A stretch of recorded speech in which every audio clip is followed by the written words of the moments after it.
And if anybody needs help with translating, we have that device available and in Zoom as well, correct? Yes, we'll go ahead and have the translators give directions on how to join the Spanish channel.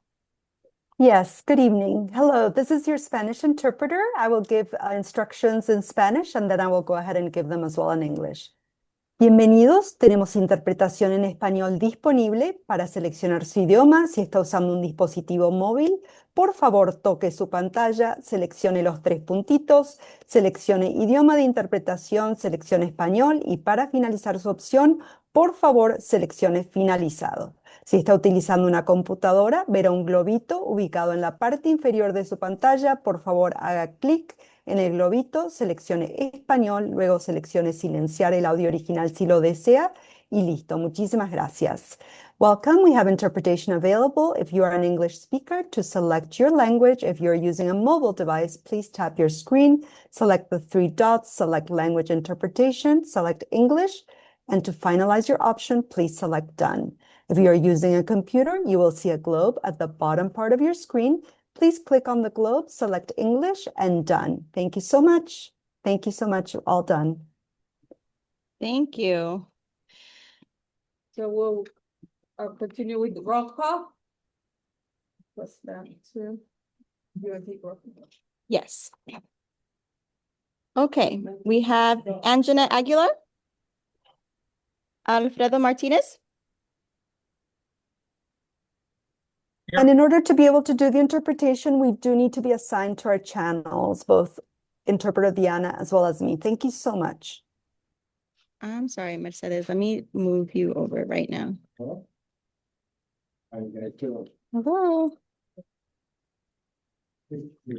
English to Spanish. Sorry, give me 1 second. Mercedes. Oh, she went to you? Damn. Wait, can I see your headphones? Okay. No, you're good. Okay, I see thumbs up Yeah. from the Spanish interpreter. Perfect. No, you're good. Oh, no, never mind. Why? I was like, where'd you get the I'm gonna mute. Oh, no. Unmuted. Okay, sorry. So we had Anjanette. Alfredo, I thought I heard you say here. Yeah, I'm here. Perfect. Okay. On our agenda, we have choice range from Desert Recreation District, but actually with us here today, we have Ken Sumalo. I think it's Ken. Okay. Jaime Alonso. With Chris. Oh, Nadia is here yes. Thanks, Nadia. Sorry. on their behalf. No worries. And also Erica and our fellow are there too in person. Hi, Erica. Thank you. And then I'm Crystal Otwer from Leadership Council. Jose Cruz. Admit. Okay. Malu Huerta. Present. Bernardo Lino. Jose Manso. No. Jose Cruz.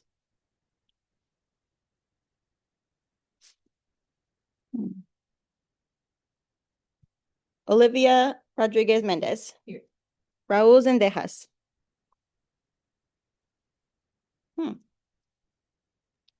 Present. Yeah. Are you all able to hear me? I'm getting notifications that the internet is unstable.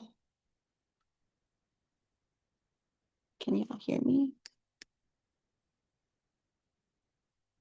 What's happening? No, the audio is breaking out. Yeah. The audio is coming in and out on my end. Okay, I'm gonna try to use the hotspot then before we proceed.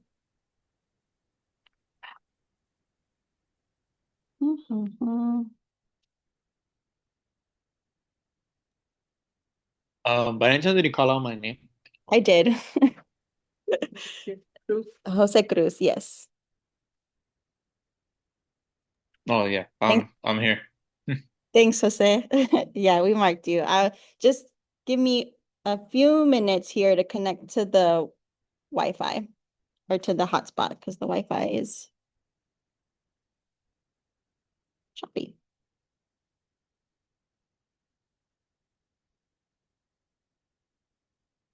Okay, how about now? Can you hear me a bit better? Video is frozen too. Okay, checking internet connection.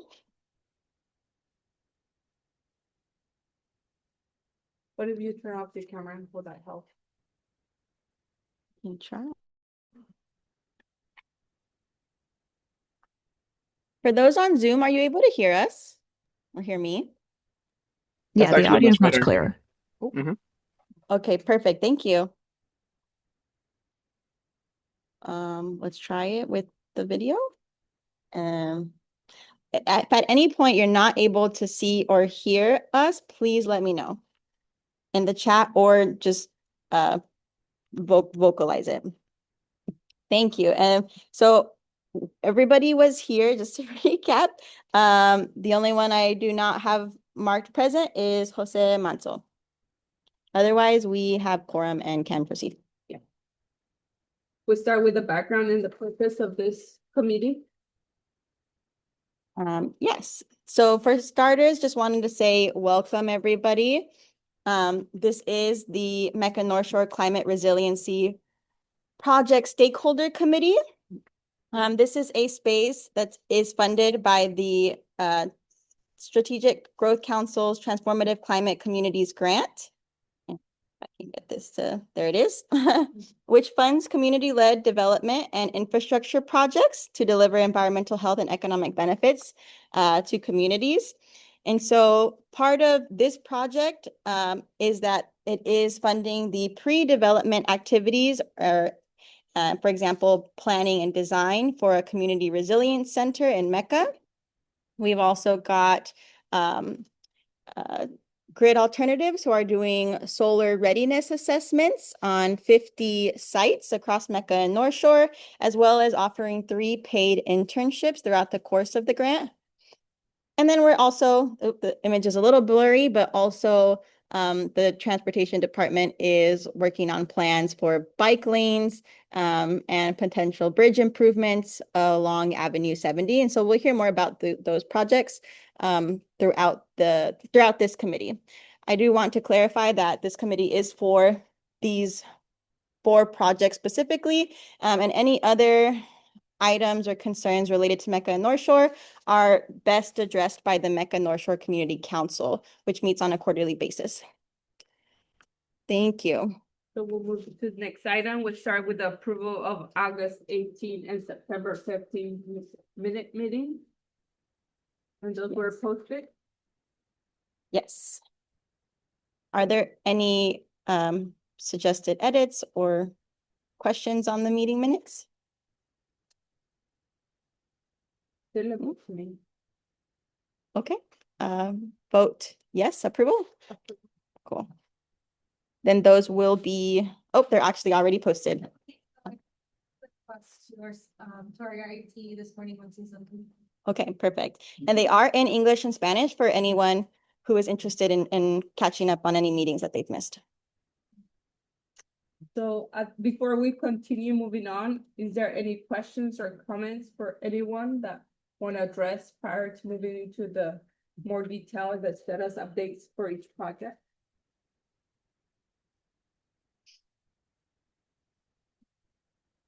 No questions? Comments? Concerns? Okay, so we'll move on to the projects and funding updates, and we'll start with the Mecca-North Shore Community Resilience Center. So I'll pass it down to Desert Recreational District, and that'll be Ken. Yeah, and here representing the district is. Yes, hi. So I was here at the last meeting. I can provide you a brief update. We are still on track from what was last reported. The conceptual plan for the Resilience Center was approved back in August. Since then, we partnered with SBA architects to have them work on the schematic design. We did receive a I completed schematic design last week. We are anticipated to have the schematic design completed at the beginning of November. And we currently have scheduled a meeting to go through and approve that at the district level to make sure that everything is, schematically in the way that the community had, desired for it to be through the course of the community outreach meetings that we had. So we'll be looking into that. SEPA regulations are still underway. The mitigated negative declaration draft should be completed mid-November. And then once we have that complete, we will be submitting that to the appropriate authorities for approval. We anticipate the completion of the structural design by February. And then we're hoping to have full construction drawings be able to go out to bid by fall of next year, 2025.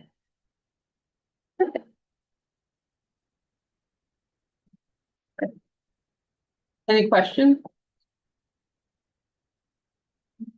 Well, thank you so much, I appreciate it. So we'll move on to the next item, solar and energy. Project pre-development phase activity, so with grid, we'll pass it down to Nadia.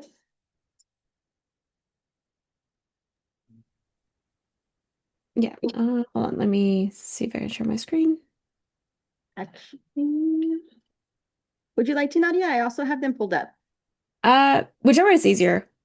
I could go either way. Okay, well, actually, that way you have control of when you move on next. You should now have ability to share. Okay.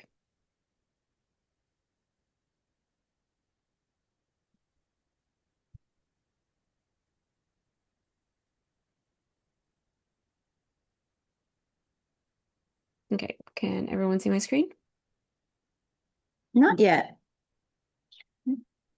Okay. Stay a bit longer. How about now? Yes, we can see it now. Okay, perfect.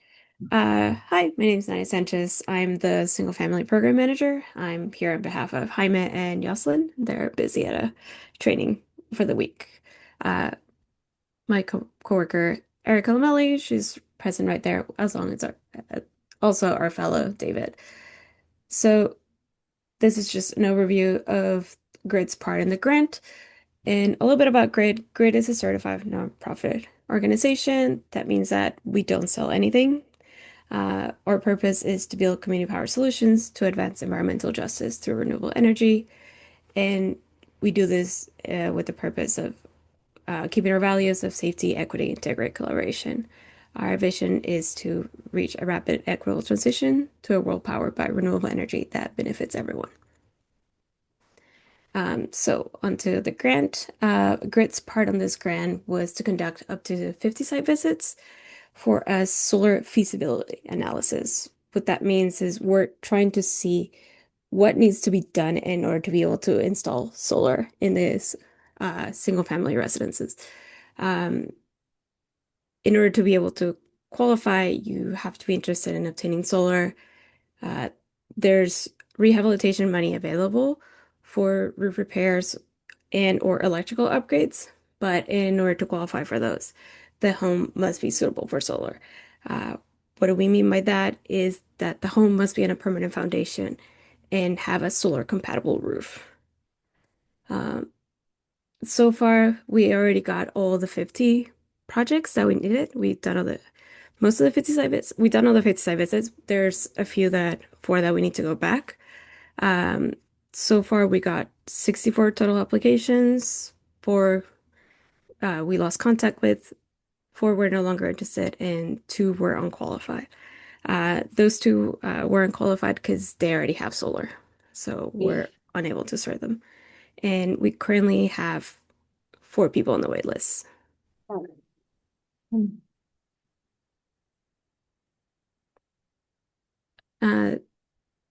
Application data. So this is where all of the 50 ones are located. The majority, as you can see, is like about 78% are in North Shore, and the rest are in Mecca.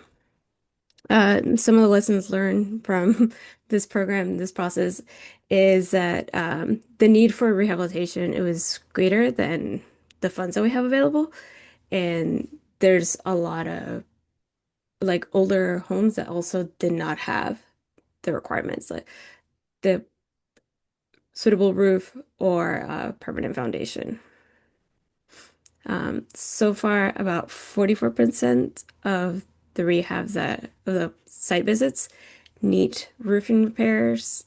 Some of them we're gonna go with ground mounts because, as I mentioned, they don't have that permanent foundation and or the suitable roof, and about only 16% seem to be needing a panel upgrade. It looks a lot of them have really good panels, luckily, which is good for them. Safer. Um, Another deliverable was the microgrid feasibility analysis. So GRID has been conducting the feasibility study for a proposed microgrid in the center. So far, we've received all the interval data from DRD, and it has been provided to the engineers. The engineers are working on it, and it looks like they might need more data, but they're trying to see if they can make it work with what they have. But if more information is needed, they will reach out. And unfortunately, the candidate that we had for the second internship was not able to start. So we have recruitments open again for that second slot. It is now slated to start in February of 2026. So recruitment's open, same requirements, no experience needed. You just need to live in Mecca or North Shore. We're giving priority to those people, to those residents. It's 10 weeks, 32 hours a week, 4 days a week. It pays $20 an hour. And we also help you with job placement. So we help you like work on your resume, interviewing, and stuff like that. And the last internship is slated for April. So again, if you're interested, we also have some flyers available for the people that are there in person, or we can send some information over.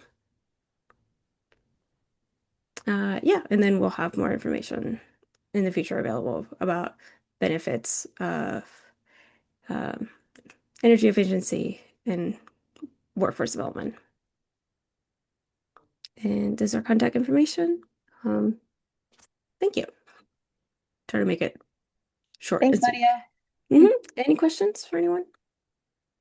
I have a question. For the people that don't qualify for the solar panels, are they given any sort of resource or alternative to maybe potentially qualifying in the future, or other ways that they could upgrade their home to help them qualify for the program? So, do you mean for like the stuff that we're doing right now or outside Yeah. of? So right now we're not installing anything. This is just for solar readiness, so that we're trying to apply for another grant so that we can have the funds to install solar. So we're doing the pre-work right now, making sure that the home will be ready to receive the solar system potentially Let's say, once we get that grant. sorry.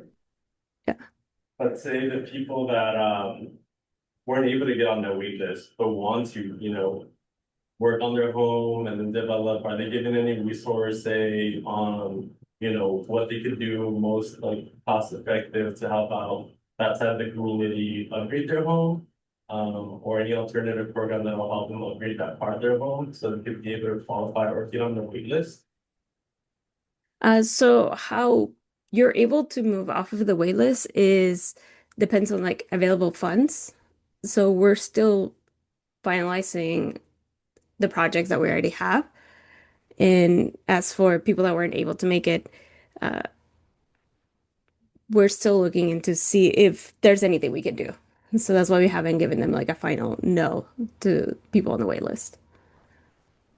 Do you mean those who have been identified that they don't qualify? Or So we have like so far 4 people on the wait list. So we already have the 50, and then on top of those, we have 4 other people that like they showed their interest, they completed the pre-screening form, they gave us their utility bill. But since we already have those 50, we're still looking into if there's funds available so that we can help those other 4, for example, or 5 if this gentleman decides to apply. Does that make sense? Thanks, Nadia. Mhm. We have another question. I think Nadia, you Yeah. mentioned that there was 2 people or 2 homes that were no longer interested. Did they share why? No, we lost contact with them. We reached out, we calls, letters, text messages, and they just never responded. Thank you. Mhm. Any other question? We'll move on to our next project, transportation improvements to the Avenue 70 Bridge and the bike line. So we'll move it back to Alfredo.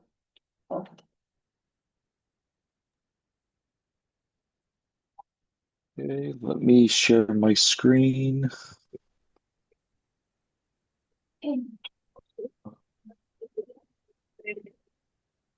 Yeah. Gonna call out tomorrow. Almost are gonna come hours, my husband get paid. Okay.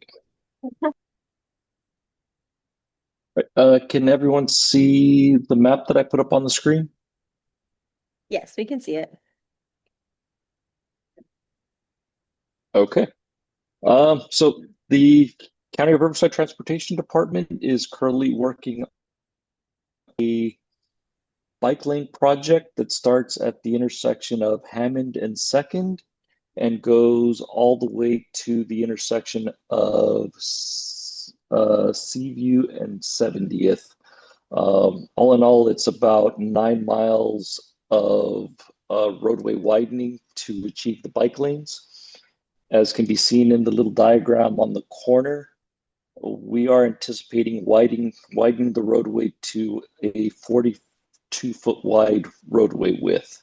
Right now, we probably have about 13 feet on each side, so 26 feet. So it's quite a bit of widening to achieve 5-foot bike lanes and 4-foot buffers. Along with the bike lane project, we're also evaluating widening an existing bridge that's on Cleveland Street, or it's right by the intersection of 70th Avenue and Cleveland. We have 2 alternatives that we are looking at. The first one is what's on the screen now, which is pretty much widening the existing structure. The existing structure is only about 22 foot wide, or 22 foot drivable. By widening it, we can kind of keep the same footprint as the rest of the project, which is two 12-foot lanes. The buffers did get a little bigger here. Now they're 6 foot with a 5-foot bike lane. We're also proposing, if we do go with this alternative, to install a 6-foot wide sidewalk. The other alternative we're also evaluating is to leave the existing structure as is and to construct 2 pedestrian bridges on either side of the existing bridge just to span over the channel. Both of these alternatives are currently being evaluated in our type selection report, as well as advanced planning studies. These are documents that are required for all bridges just to kind of weigh the pros and cons, do some value engineering, make sure we're getting the best product for the cost. I know the community does have a very strong preference of this alternative. I've gone ahead and I've voiced your concerns to my management, and hopefully at the next meeting we can share kind of a list of pros and cons of each alternative, as well as compare costs of both of the alternatives. So the grant itself is actually funding 3 aspects for both projects. One of the first task was to bring on a consultant. We've done that, and that's who kind of assisted preparing these exhibits. So that task is 100% complete. The second task is the environmental studies needed for the project. Right now, most of the technical studies are complete. We're just missing some bat surveys and the draft ISMND, which is an initial study with mitigated negative declaration. Basically, they study the environment, make sure that we're not having a significant impact to the environment. And if there is an impact, we describe ways of mitigate to bring it to a less than significant impact, if that makes sense. So right now, it's like I said, we're just missing some bird survey or some bat surveys and the draft document. Once the draft document has been completed on our side, it goes into public circulation for about 30 days, in which case we'll post it at nearby libraries or community centers, somewhere it's publicly accessible for the community to comment on it. And then we'll respond to the comments and make a final draft. The third piece that the grant funds are the 35% plans. Right now, 35% plans are, I guess, close to being done. We have a couple problem areas that we're still evaluating, and I think we have solutions for. On the bridge side, that's a little less complete because we need to wait for the results of the type selection and the advanced planning studies. But all in all, we're still progressing and we're still hoping to hit our target of having everything completed within the grant term by next July. That's pretty much it for our projects, the transportation projects. Does anybody have any questions? I do. Thanks, Alfredo. I just had a quick question, actually. I know you mentioned last time that there were 3 sort of connection points that you're looking at from where the bike lane.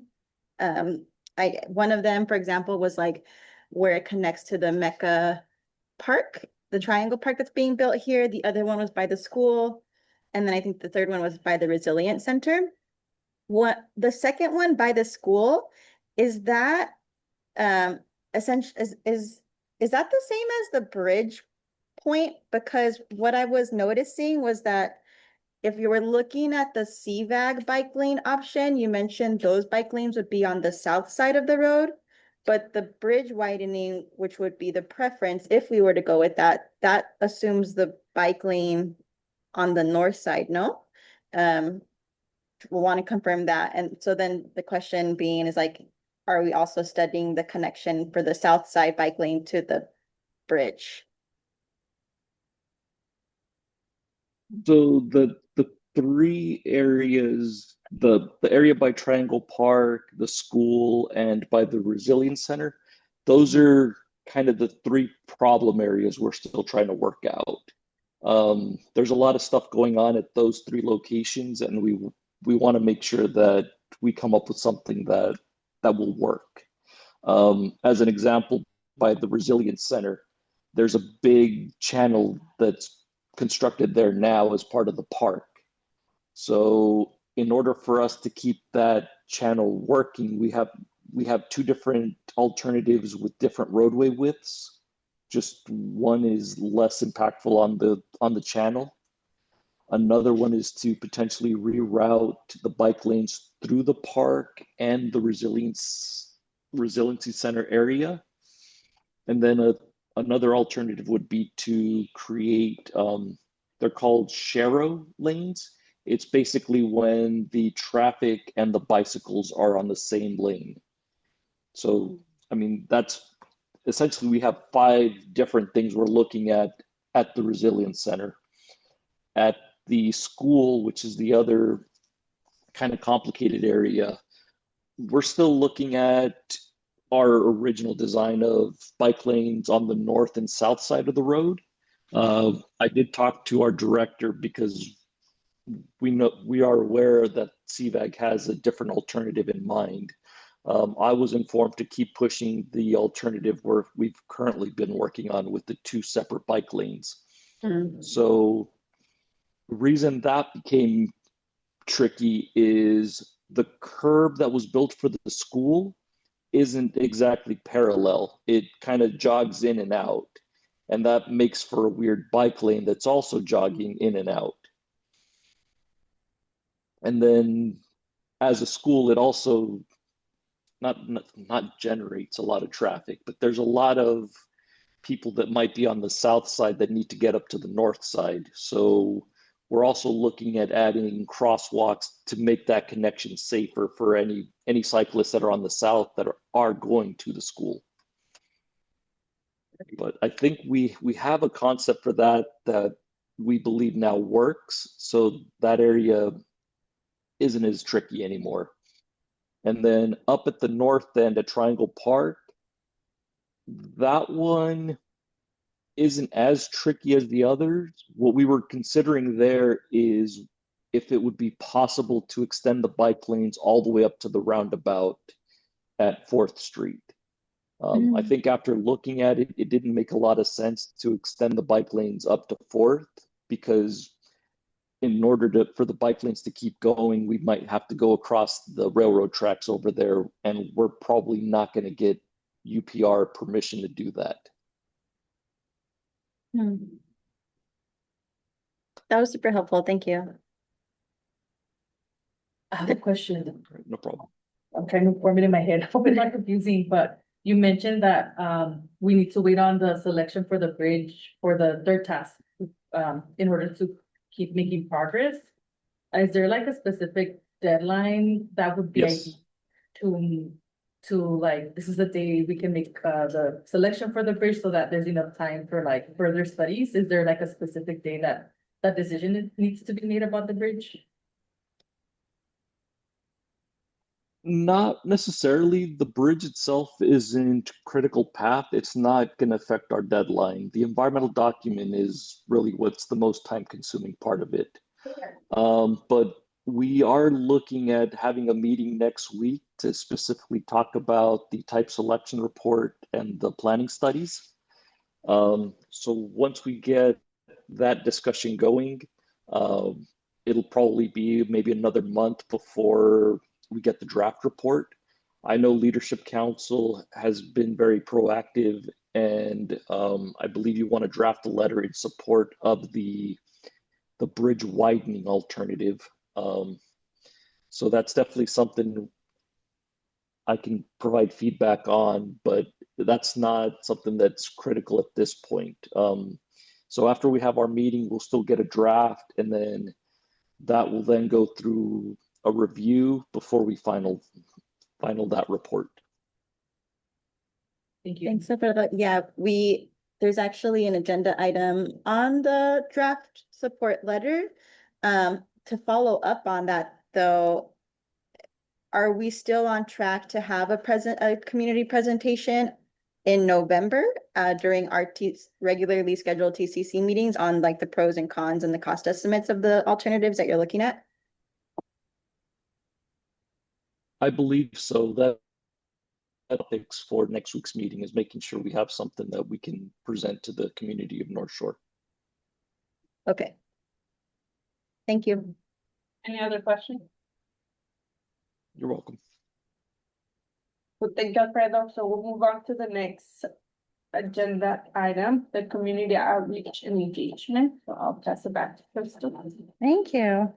Okay, so as Leadership Council, just to recap, part of our grant sort of deliverables or objectives is to provide bilingual outreach. So we do like provide and translate the agendas that you have available, the meeting minutes, all of which are posted on the project website.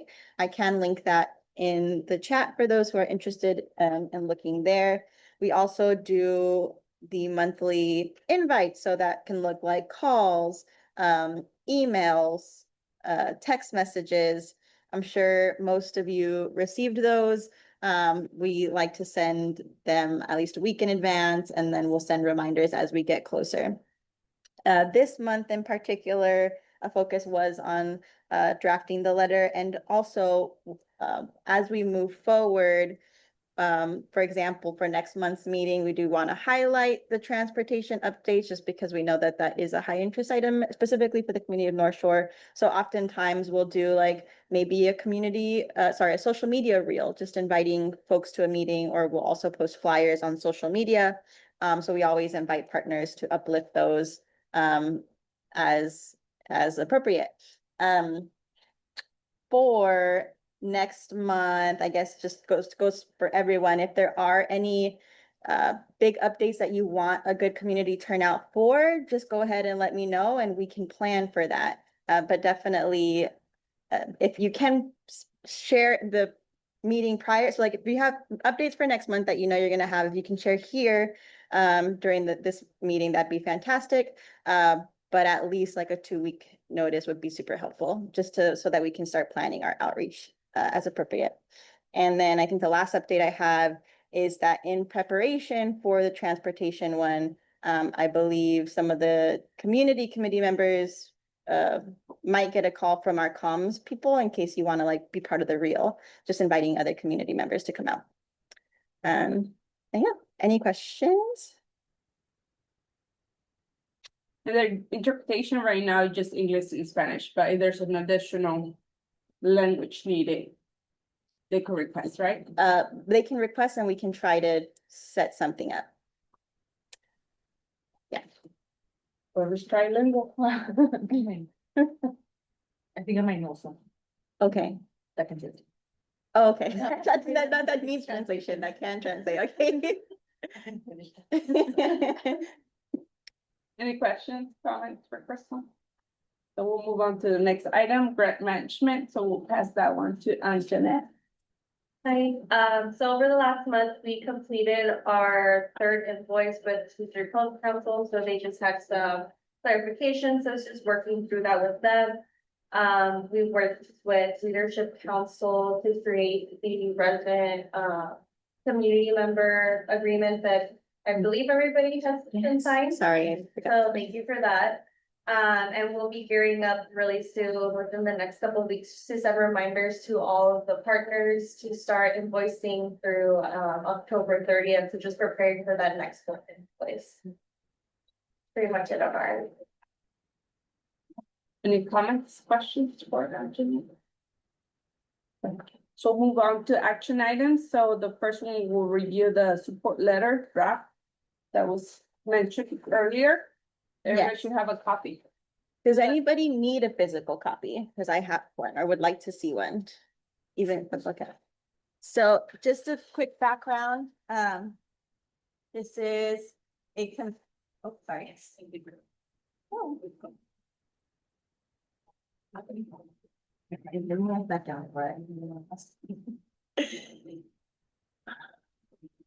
Okay, so this draft community support letter was proposed last month. Just given the amount of feedback that we have received for the option 1 of the transportation projects, specifically the desire to have the bridge widening concept as opposed to the 2 small pedestrian bridges. And so I believe it was Anjanette or Jose or both that suggested a community support letter that we could include as part of the what would you call that? Essentially the planning documents that would be submitted to the Riverside County executive office. And so, yeah, this is sort of the draft. The idea, I mean, to break it down, it is framed from the perspective of the committee, the stakeholder committee. And then it's essentially lists who that includes, as well as the bridge option that we are in support of, given the community's feedback that we've received. And then I included some of the feedback, and the 2 that I highlighted was 1, we've heard reports that there are some accidents that happen there because of the narrow bridge, as well as the fact that you can't, community members have experienced that you can't have two large trucks or tractors going on the bridge at the same time because it's not wide enough. And so I highlighted that in there. I also just noted the ongoing growth in the region. So specifically listed the North Shore Elementary School that's less than a mile away from the bridge, the North Shore Community Park, and the anticipated Resilience Center as sort of reasons for increased traffic and flow in that area. And then signed it off with that is, in our support for the community for that option. This is draft, so if you have any thoughts, feedback, concerns, feel free to let me know. I also do plan on hopefully adding to this as we hear more feedback, depending on the presentation next month. I'll leave it there.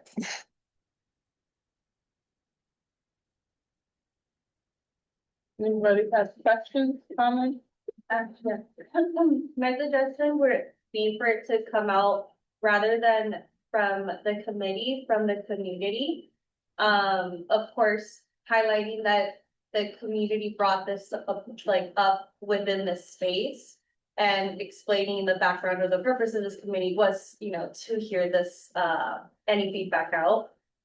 Instead of in terms of the logos, maybe it coming from leadership council, since it's the community-based portion, the community engagement portions of the grant.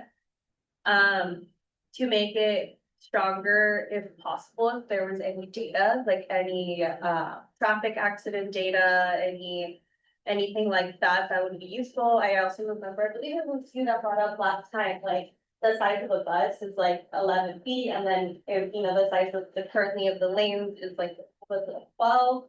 So highlighting data and figures. And then you mentioned the growth, maybe for bringing census data into the letter, showing within the last 5 years there's been this amount of growth. So we anticipate within the upcoming years more growth, which would lead, and then make that logical follow of the growth will lead to more vehicles, etc. And for signatures, I think it would be really strong if it could be more not a petition, but have community, in the next meeting, have a sheet, have the community members, residents sign their names, and we can give that to May to include in their package. I think that would make it even stronger to really show the community came out, they drafted with their input this letter, and they came and signed. So it's truly a North Shore Mecca community support letter. That would be my only feedback. Thanks, I read it. Yeah.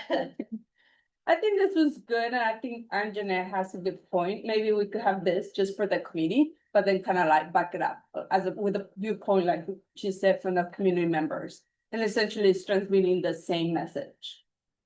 So that way your work will still use it. That way we have both as a committee and Okay, committee members. so the suggestion is to have two, But I don't know. two letters. I think that's a discussion for everyone, if recognizing that there's other representatives on here. And so I'm totally open to writing two letters. I think it's up to you all what you want to do moving forward. Well, I feel this one for the community, to me, it's good, it brings it to the point of why we're bringing it, but the community point of view will be slightly different, more, I don't know, more demanding. I feel this is very professional, it looks good, but I think as a community member, you demand more stuff, more straightforward. I was thinking, for instance, if they say, hey, we don't have the budget, yeah, but you're doing projects, they're doing another part that we might not need in Mecca, but it's this is a priority because this is hazard. It's a safety issue rather than recreational stuff, or the improvements to the library. It's good, money's still being used, but we need to make other choices. If I may, I think that's a good idea because we can like reference like the incidents and then maybe kind of propose them as like future incidents that may occur, especially with like the population increasing and then also like the new infrastructure that's being built in the area. Um, so I agree with that. And honestly, Crystal, if you're open to it, I'd like to help you maybe draft a few examples and propose them to the committee when we complete them. Yeah, I'm open to anybody drafting additional stuff. No, no, no, for real.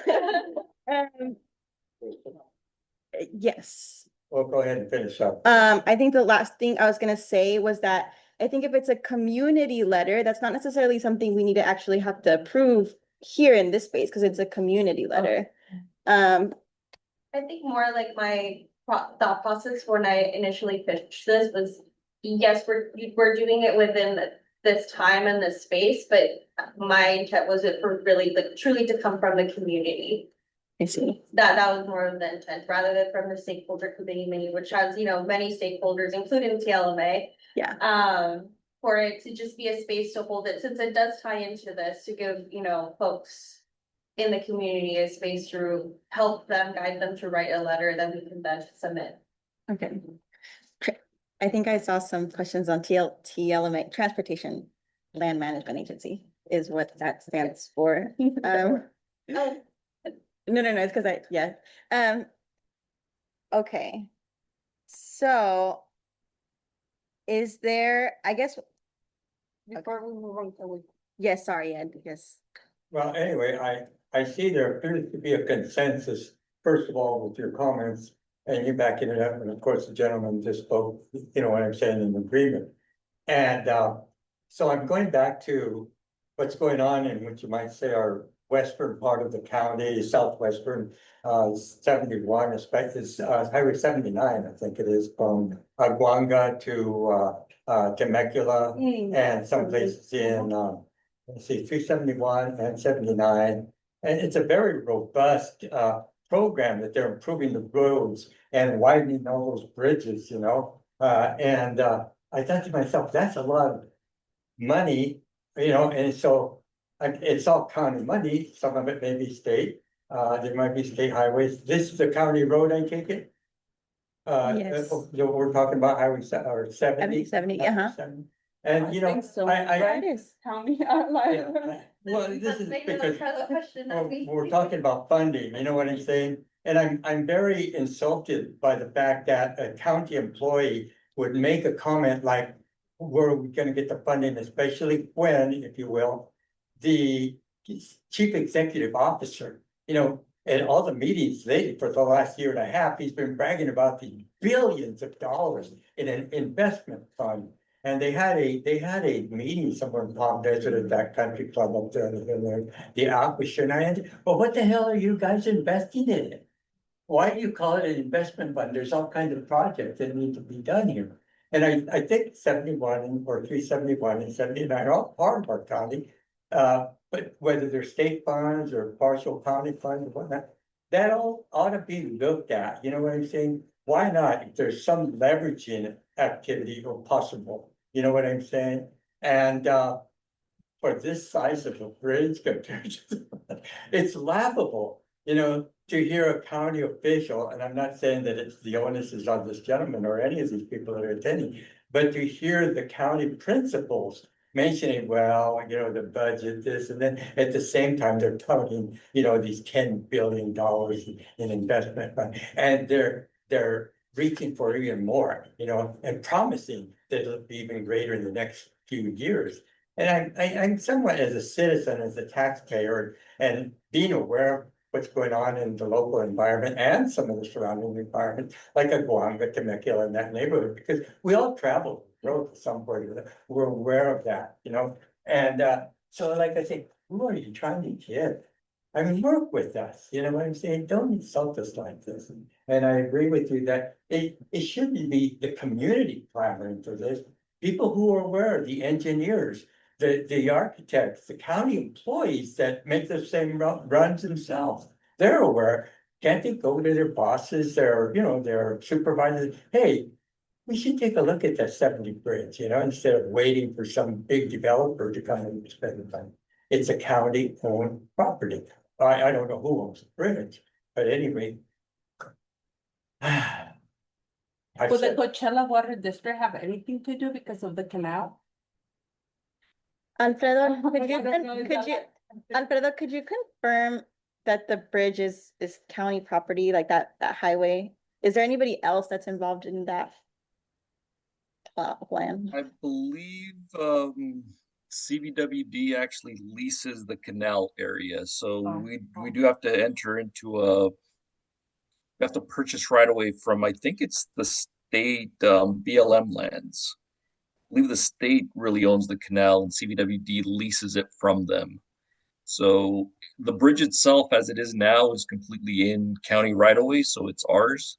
But to make it bigger, we do need to work with the state and buy land from the state, and also come up with an agreement with CVWD where they will allow us to continue to maintain that area in the future.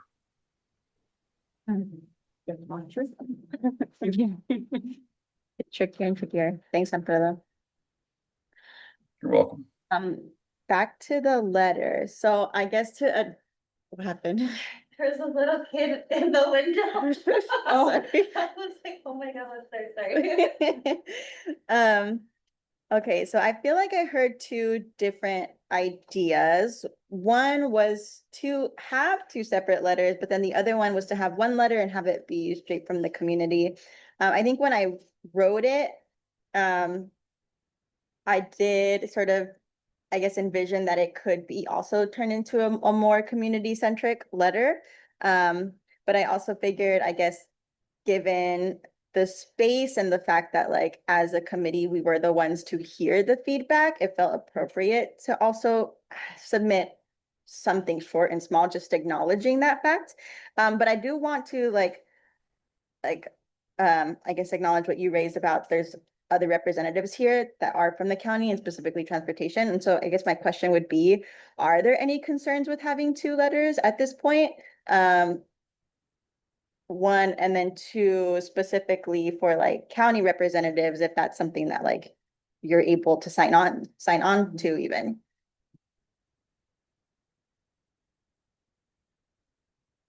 Yeah. Is that a question for me? Right, and both county both county representatives, there's, but you can take a stab at it, Alfredo. All right, so I think a big part of it's going to go to Anjanette as well, since she's the one that helped us obtain the TCC grant money to begin with. But I mean, the way I've always seen it, the more letters of support, the better, because I mean, if we did only have one letter, I would definitely say if you get a lot of community signatures as well, that definitely helps prove that it's not just one group or one organization that's pushing for it, it's the community. But I don't necessarily, I think if it's the same organization writing two letters, it's kind of redundant. Yeah. But the more letters, the better sometimes. Maybe if you get another agency to help, maybe they write the second letter, that's more beneficial. Well, I think the first letter would have logos from like all of us. So I guess if there is two letters, one could be Leadership Council, have even if I don't know if community members even want that, it doesn't have to have the Leadership Council logo. But we can definitely be in combinations what we usually do. And then the first committee letter would be like all of our logos. Housing Workforce Solutions, TLMA, TMLA? No. TLMA, Yeah. DRD. Basically just, again, acknowledging the feedback that we've heard in this space, really. Yeah, hi. This is Juan Garcia from HWS. Sorry, I'm not able to be at that meeting, but as far as like that second letter you're talking about, Crystal, I mean, it might not be appropriate for the county department to include the logo on this type of letter. I think it would carry a lot more weight if it's just the community advocating for this. And but Yeah, I'm not sure if we would be able to sign on a letter like that to our own county executive office. Okay. So HWS, no. Is, and is that the same one for TL? No. He's with me. No, Yeah, I would think TLMA would be the same. I mean, it's kind of conflicting for us to make our own preferences. It needs to come from the community or different groups from the community. Or other local agencies, like other nonprofits in the area that serve Mecca-North Shore, other agencies that serve, like the North Shore both nonprofits, agency business owners, just community members. Yeah, like a really good one would probably be the school district because it's definitely for their benefit. They're someone we commonly reach out to for sidewalk grants because they are essentially our partners. Okay. Thumbs up from Juan. Okay, so I think given that, it sounds like the best approach then is just to reframe this as a community. So we can use a lot of it, but yeah, just to reframe it a little bit. And oh, I had another question for you, Alfredo, because we mentioned it would be helpful to have like traffic data. Is that something that you'd be able to provide? So I did check early on, but this segment isn't one that we normally monitor. I can give you collision histories, but I don't have like traffic counts or anything like that. The nearest station, which is kind of where we take counts, is gonna be somewhere on by 70th and Vanderveer.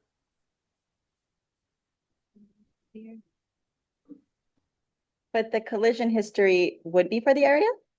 For the, Yes, it would, because okay, yeah, anytime there's a collision, they record it based on nearest cross street, and that's going to be countywide. okay. So traffic counts, I can't. I think collision history itself would be very helpful. Because that's one we hear pretty often. Okay, I'll see if I can request like the past 3 years for that bridge. Thank you. Repair history on the bridge? Just usually when they crash, metal being together places very small, so I don't know. That's something they're gonna make a question. Did you hear him, Alfredo? No, not really. I was asking about repair being done on the bridge themselves, like collision repairs. Like bridge. So I think we do have repair history, but normally when there's an accident, there's a CHP report, and that's what we go based off of. Anytime there's a CHP collision report, we put that into our system for tracking purposes.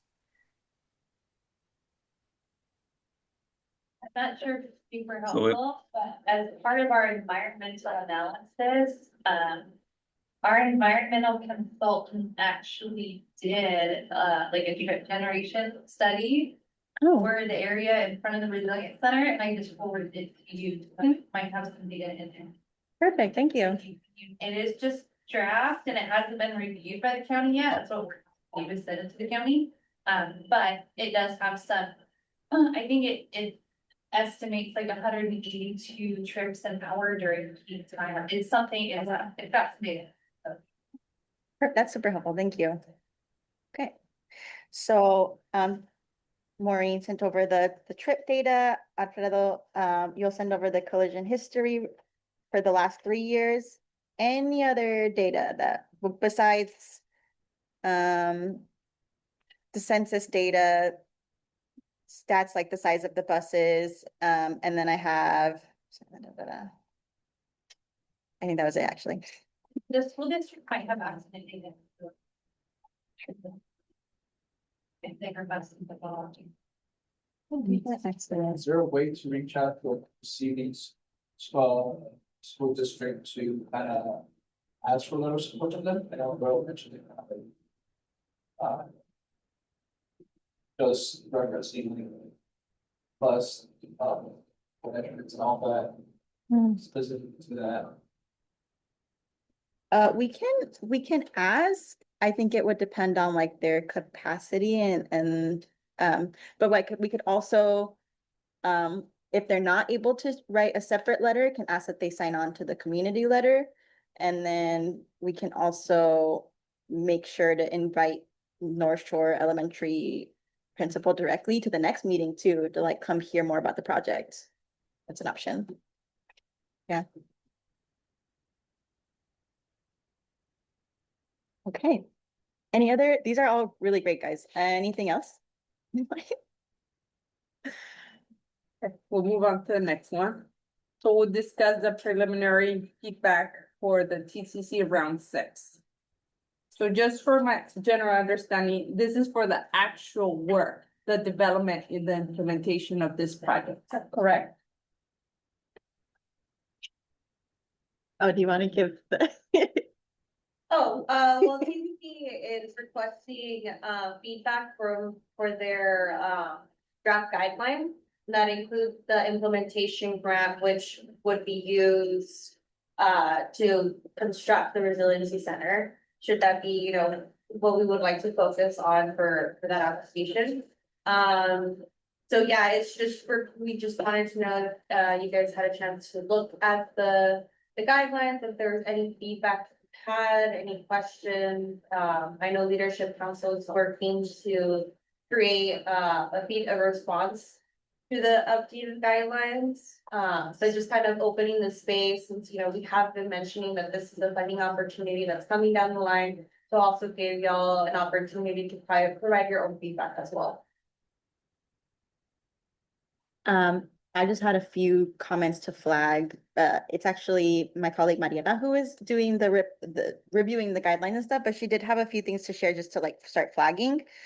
The first one is that part of the guideline says that there's a matching requirement for the implementation grant. That's correct. Yeah, of It's currently 50%.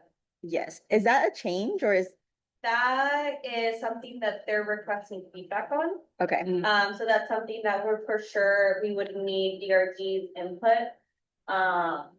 Because 50% matches is a pretty big amount. Yeah. So they are, there's like a small 2-pager where they kind of outline the changes and they're specifically asking for feedback on certain things. That's one of them. So we would love to hear, you know, DRG's input on what would be a more feasible match. They also mentioned that other SGC funding can also be used for a match, and that brings in the CRC round 2, which could be used as a potential, you know, leveraging funds. But then that also goes into discussing with DRD their capacity to, you know, simultaneously work on these 2 applications. Because the TCC one, it has a really big application. And the CRC, it mimics pretty much that, you know, yes, some things will be able to recycle and you know, use with both, but it'll come down to DRD's capacity. But yes, that is one of the things that we need to provide feedback on, and I think DRD would be the best point person to help gauge what percentage would be more feasible. The other one I just wanted to flag would be, Mariela mentioned that she read that they did not want to prioritize projects with parking lots because it increases the greenhouse gas emissions. But she's gonna be flagging that that's not accounting for rural communities in which public transportation is limited. So then you like have to use your private vehicles. But just flagging that because of the Community Resilience Center, like that wraparound parking lot is a pretty big feature of the design right now. Yeah, and it's also, you know, that, I mean, for that, it's for sure needed, you know, Right. in case of an emergency, you need to be able to wrap around, go in and out, and also like, if, we're offering the food, distribution, that's also a feature that would help for that. And like, it will be helpful. Yeah. And it's needed. Oh, no, I know. Yeah. Yeah, I know.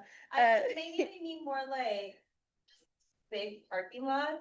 I mean, or I don't know maybe you're getting clarification on what that means and what are the challenges to that and why. yeah. But yeah, just something to flag in public comments. But we'll be reviewing that in more detail and can also, when there is a draft letter for leadership council, at least can send it out to you all and sort of share resources. I noticed that it's a very competitive application, just based on the past, what they have provided 2 to 4 implementation grants for the whole state, correct? Or is that limited to an area? I don't recall the stats for their previously award for the implementation. It just says in the past, they have approximately 2 to 4 implementation grants ranging from 25 to 35. Yeah, And that's kind of what we need, right? yeah. For the center, just the center. So I've just been thinking, how do we apply to, in a way that makes us stand out from the rest? Like, what are some of the inputs, or just from anybody's learning and knowledge gained from For sure. right? The partnerships that we would have, the ability to, like run programs like later on. Say we want workforce development, like have, workforce development, as a partner, have those partnerships set up. The matching, the feasibility of it, that will be very, very strong. If we were to, secure funding before the application, that would be extremely strong. And I think it even talks about, it's not required during the application to have committed funds. You can just speak on like, these are the funds that we plan on applying for, but if there are committed funds, I believe that would help the application stand out more. And how close like we are with getting construction ready. The grant itself allows for like a year, I believe, to get construction ready, like the implementation phase. So if we're closer into that, that might make us a little more competitive to be like, hey, we won't need a full year. We can like be shovel ready. We need like maybe 3-4 months just to like wrap some stuff up. That could be another thing that could, help us stand out as well. It sounds like so far the challenge is going to be that 50% match. Yes, for sure. The matching will be a challenge. And definitely something we're providing input for. Yeah. Especially, they are opening this up for rural areas, and that will also be an issue for rural areas to secure 50% of funding depending on the magnitude of the projects they're proposing. Yeah. Agreed. Any other questions, comments? Just out of curiosity, usually what's the normal matching percentage? It really depends on the funding opportunity. Some 50% isn't too, I have seen other funding opportunities from like federal government requesting 50%. But once you get to a cost with currently what the center is, it does bring the cost up a little bit. I believe I estimated with what the we're looking at the Resiliency Center, especially once you take into consideration not just the construction, you have to take into consideration the other costs you have to complete. So that brings the cost up, like the grant management portion and all of staff costs and everything. I think it would be a match of like 13 million. It would be over 10 million, sure, but we would have to match it based on their proposed like calculation of that. The 50% is not, but then once you take into consideration the grant itself is opening up to rural areas that, typically have flood planning opportunity. It's, getting grants for that's more competitive. It does bring a good case to Lauren in that to make it more accessible for the Lauren.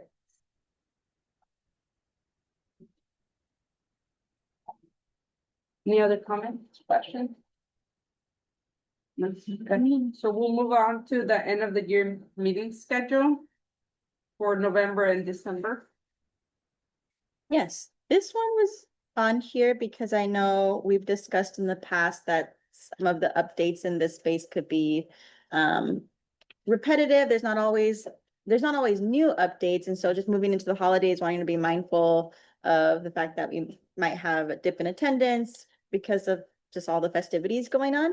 And so I just wanted to just bring it back to the group to just either confirm or give feedback on the next two meetings and whether we are still interested in meeting. I think we can safely say November 17th is still so one we want to keep. Yeah.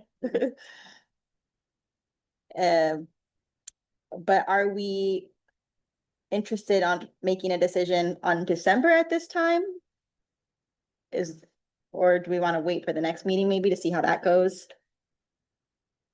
Or any thoughts? I'm open to touching base and come the meeting of November 17th. So bringing the item back in November to see if we still need the December meeting? Yes. Anybody else? Here. You'll be here? You'll be here too. I mean, it makes sense, like, just in case, like, depending how What's happening? the TLMA meeting goes, and should be needed. Sure. It could be just tentative for now and fully removed Okay. next meeting. Sounds good. So for now, we're keeping November 17th and December 15th, and then we'll touch base in November. Just reevaluating the need for a December meeting. I think the other thing I'll just add on here, just a quick little note, is that these meetings are set to go through July of 2026, I believe. We only have the meeting locations, like the Mecca-North Shore reserved up until December. So I'll be reaching out to DRD about looking into next year, just reserving those spaces. So we'll move on to the next item, future agenda item requests. So does anybody wants to include something or want to address something that they want to address in our next meeting? Well, you don't think of anything, you could always email Crystal. Oh, I don't know. Was there a comment? No? You could always email Crystal if something comes up. I want to ask something that doesn't necessarily have to be about the meeting. But our manager and I, all coworkers, we're trying to set up a booth and do some outreach at the Mecca grand opening for the library. Oh. And, I just noticed that it was the county that's doing that, right? Since Mecca's on the city. I was just wondering if we can get in touch with or that's something. Like looking at the county representative. County department is hosting that. I think, well, we just have like an Instagram post of it, but we just wanted to get more in touch with. It might be Victoria Perez. I think so. It just has the county Riverside, the county library system. It might, yeah, if it's the executive office, it would be Victoria. Right. Oh, yeah, fourth district supervisor, yeah, so then it would be Victoria. I can forward her email to you guys. Yeah. Okay, so for the future agendas, I just have so like looking at the calendar again. And then I will similar to our last meetings, I'll move the active transportation improvements up to the first item, Alfredo. And then I'll similar to what I did this month, I'll sort of check in with you before we like start putting the outreach stuff out. But otherwise we'll sort of work off the assumption that we will be having the transportation updates in November. But if there are any changes, please let me know like immediately. Yeah, I mean, after I have that meeting next week, I'll know for sure what I'll have ready for next November. Perfect, thank you. Any other comment, concerns? This is your last chance. Okay, well, thank you everybody for joining us, and we'll see you guys again in North Shore, November 17th. Thank you. I can remind them this is the kind of presentation to be in. You just started speaking about